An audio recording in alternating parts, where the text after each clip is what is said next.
Mengajak jemaat sekarang kita belajar firman Tuhan dalam kitab Mazmur pasal 34 ayat 16 sampai ayat yang ke-18.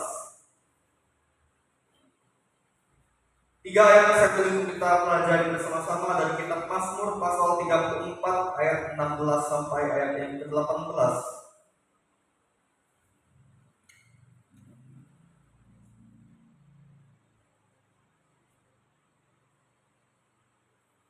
Saya mengajak jemaat sekalian kita bacakan firman Tuhan ini secara bersama-sama.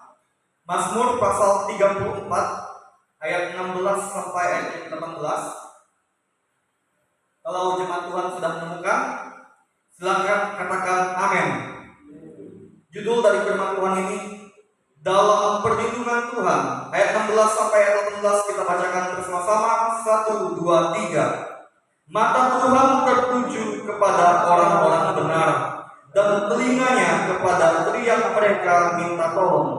Wajah Tuhan menentang orang-orang yang berbuat jahat, untuk melenyapkan ingatan kepada mereka dari muka bumi.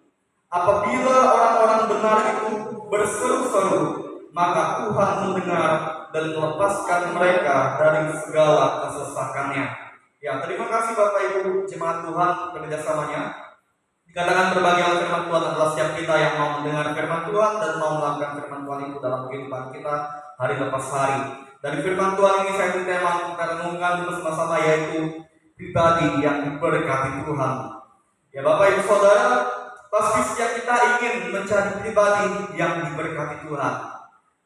Kita boleh melihat bagaimana ungkapan iman Daud yang dituliskan dalam firman Tuhan ini, bahwa Daud dia mengalami hidup yang diberkati Tuhan, hidup yang dianugerahkan segala hal yang baik dari Tuhan. Oleh karena apa Bapak Ibu Saudara, kita akan sama-sama pelajari mengapa Daud hidupannya bisa diberkati Tuhan. Tentunya kalau kita belajar tentang pribadi Daud, pasti Bapak Ibu Saudara tidak asing tentang Raja Daud, bahwa Raja Daud itu adalah pribadi yang selalu dekat kepada Tuhan, dan dia juga pribadi yang mau mengandalkan Tuhan dalam hidupnya. Bahkan dia menjadi pribadi yang selalu mau taat, hidup takut akan Tuhan. Yang kalau Daud bisa demikian Bapak Ibu Saudara, maka ini menjadi motivasi buat Bapak Ibu Saudara dan saya, bahwa kita sebagai pengikut Tuhan Yesus, marilah kita demikian, sama seperti Daud, memiliki karakter hidup yang baik, yang hidup takut akan Tuhan, yang selalu dekat kepada Tuhan, yang selalu mengandalkan Tuhan.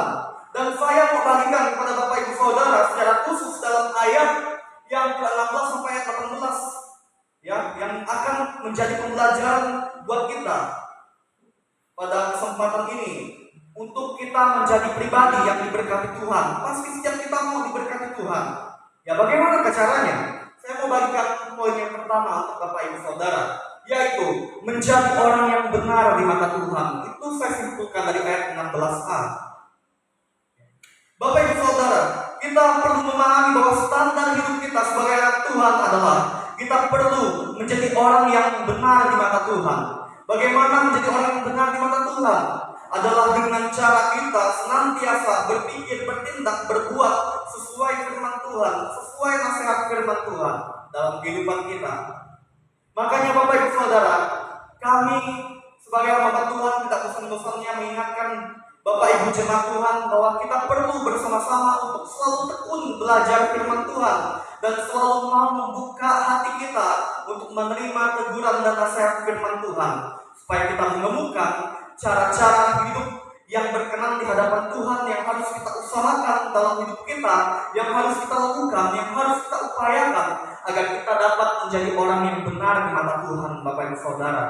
Karena orang yang benar di mata Tuhan ini pasti hidupnya diberkati oleh Tuhan. Ya, apakah Bapak Ibu Saudara mau diberkati Tuhan? Kita perlu memahami bahwa kita punya tanggung jawab rohani kepada Tuhan, yaitu kita perlu selalu berusaha menjadi orang-orang yang benar di mata Tuhan, Bapak Ibu. Ya, tidak sampai di poin yang pertama. Poin yang kedua, sebagai orang yang sudah menerima anugerah keselamatan oleh karya penebusan Tuhan Yesus di kayu salib, kita perlu untuk senantiasa menjadi anak-anak Tuhan yang senantiasa selalu meminta pertolongan kepada Tuhan kalau kita mau diberkati oleh Tuhan. Itu saya simpulkan dari ayat 16b. Dalam hidup ini, apakah Bapak Ibu Saudara mengandalkan kekuatan Bapak Ibu Saudara secara pribadi, atau mengandalkan kecerdasan Bapak Ibu Saudara secara pribadi dalam menghadapi setiap masalah, dalam menjalani segala hal dalam hidup Bapak Ibu hari lepas hari? Hidup kita tidak luput dari berbagai masalah persoalan Bapak Ibu. Makanya kita perlu untuk selalu meminta pertolongan kepada Tuhan, karena Tuhan yang sanggup menolong kita, yang sanggup memampukan dan memberikan kita kekuatan dalam menjalani hari-hari hidup kita yang tidaklah mudah. Akan banyak persoalan, akan banyak tantangan dalam keluarga, dalam pekerjaan, dalam hal-hal apapun. Kalau kita tidak libatkan Tuhan, kalau kita tidak andalkan Tuhan, Bapak Ibu tidak akan sanggup menghadapi setiap masalah yang terjadi dalam hidup Bapak Ibu Saudara. Makanya kita perlu memulai dari diri kita sendiri untuk selalu meminta pertolongan kepada Tuhan kalau kita menyadari bahwa kita manusia yang sangat terbatas, manusia yang penuh dengan kelemahan dan penuh dengan kekurangan.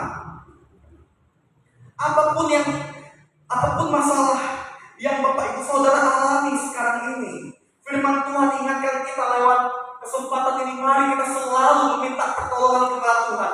Ketika kita meminta pertolongan kepada Tuhan, Tuhan akan menyatakan pertolongannya kepada kita yang meminta kepada Dia dengan sungguh-sungguh. Dan itulah bukti Tuhan memberkati kita, Bapak Ibu Saudara. Tidak ada pribadi manapun yang sanggup menanggung dan memikul beban masalah hidup kita. Tidak ada. Percaya Bapak Ibu, tidak ada. Hanya Tuhan yang sanggup memikul beban hidup kita sehingga kita merasa ringan dalam menghadapi masalah yang saat ini membebani hidup kita. Jikalau kita bersama-sama dengan Tuhan Yesus menjalani hari-hari hidup kita yang penuh dengan masalah, percayalah, bersama-sama dengan Tuhan Yesus kita pasti bisa melewati setiap tantangan masalah hidup kita. Karena kita melibatkan Tuhan, karena kita meminta pertolongan kepada Tuhan. Kita libatkan Tuhan, kita andalkan Tuhan. Itu adalah bukti kita meminta pertolongan kepada Tuhan, Bapak Ibu Saudara.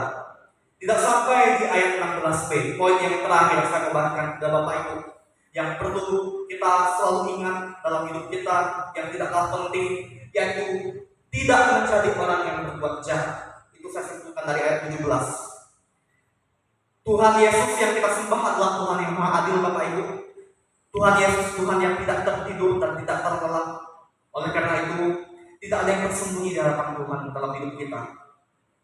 Oleh karena itu, marilah dalam hari-hari hidup kita yang tidaklah mudah ini, kita semakin hari semakin lebih dekat kepada Tuhan dan memohon kepada Tuhan agar Tuhan selalu menjaga hati kita. Memohon kepada Tuhan agar Tuhan yang mengendalikan hati kita, mengendalikan pikiran kita supaya kita tidak bertindak melakukan hal yang jahat. Karena hal-hal jahat itu adalah dosa di hadapan Tuhan, Bapak Ibu, yang menyakiti hati Tuhan pastinya, dan juga pasti bisa menyakiti hati sesama kita. Dalam hidup ini jangan sampai kita berbuat jahat. Bapak Ibu Saudara, kejahatan yang diperbuat manusia tidak akan mungkin mendatangkan berkat. Sungguhnya dalam ayat 17 sangat tegas, Tuhan mengatakan bahwa wajah Tuhan menentang orang-orang yang berbuat jahat untuk melenyapkan ingatan kepada mereka dari muka bumi. Artinya apa, Bapak Ibu Saudara? Orang yang berbuat jahat tidak akan diberkati oleh Tuhan. Bapak Ibu yang dikasihi oleh Tuhan Yesus, tidak apa-apa kalau kita yang disakiti oleh siapapun yang tidak suka atau tidak senang kepada kita, asalkan bukan kita yang menyakiti mereka. Karena pembelaan Tuhan, keadilan Tuhan akan dinyatakan kepada orang-orang yang mau hidup benar di mata Tuhan, yang kadang berbuat jahat atau yang tidak berbuat jahat. Ada pembelaan Tuhan kok, Bapak Ibu.